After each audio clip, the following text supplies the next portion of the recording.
জান্নাত এটি আরবি শব্দ, অর্থ বাগান বা উদ্যান। প্রচলিত অর্থে জান্নাতকে বেহেশত বলা হয়।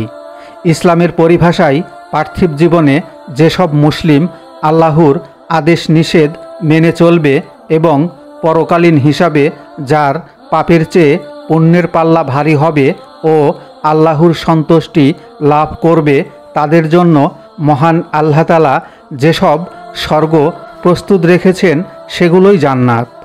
কুরআনে কারিমে বর্ণিত জান্নাতের বিশেষত্বগুলো হচ্ছে এর নিয়ামত, সুশীতল ছায়া, আপ্যায়ন, পানীয়, সঙ্গী সাথী, পোশাক পরিচ্ছদ, পরিবেশকগণ, সুউচ্চ বহুতল বিশিষ্ট প্রাসাদ, বাগান ও ঝর্ণা। সব ইচ্ছা পূরণ, জান্নাতীদের প্রতি অভিবাদন ও মোবারকবাদ এবং সব কিছুর উপরে আল্লাহর সন্তুষ্টি। জান্নাতের নিয়ামত অপরিসীম, এর বর্ণনাও রয়েছে কুরআনে কারিমে। যেসব বর্ণনায় বলা হয়েছে তাদের জন্য রয়েছে চির বসন্তের জান্নাত, যার পাদদেশে প্রবাহিত হতে থাকবে নদী। সেখানে তাদেরকে সোনার কাকনে সজ্জিত করা হবে, সূক্ষ্ম ও পুরু রেশম ও কিংখাবের সবুজ বস্ত্র পরিধান করবে এবং উপবেশন করবে উঁচু আসনে, বালিশে হেলান দিয়ে। চমৎকার পুরস্কার এবং সর্বোত্তম আবাস। সূরা আল কাহাব আয়াত ৩১।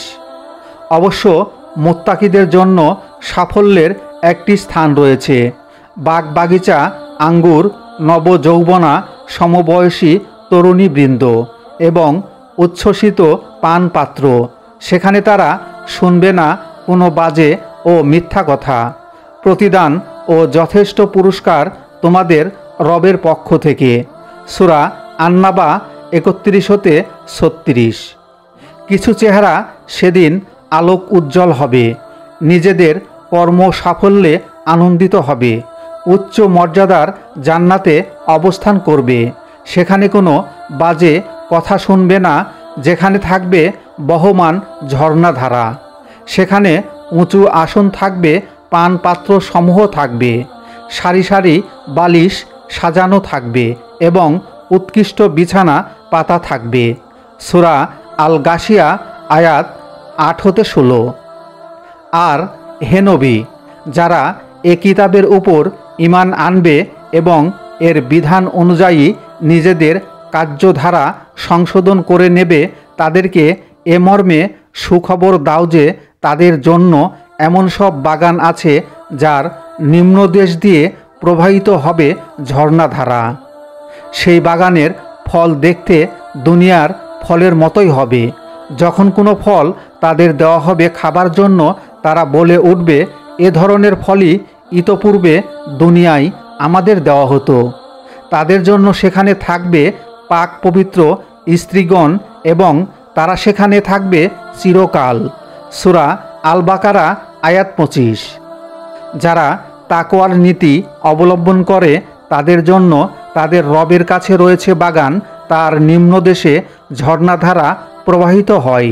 সেখানে তারা চিরন্তন জীবন লাভ করবে। পবিত্র স্ত্রীরা হবে তাদের সঙ্গিনী এবং তারা লাভ করবে আল্লাহর সন্তুষ্টি।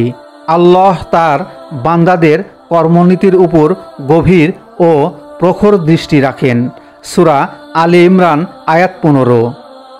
এ কাজ তিনি এজন্য করেছেন যে যাতে ঈমানদার নারী ও পুরুষদেরকে চিরদিন অবস্থানের জন্য এমন জান্নাতে প্রবেশ করিয়ে দেন যার পাদদেশ দিয়ে ঝর্ণাধারাসমূহ প্রবাহিত হতে থাকবে এবং তাদের মন্দ কর্মসমূহ দূর করবেন।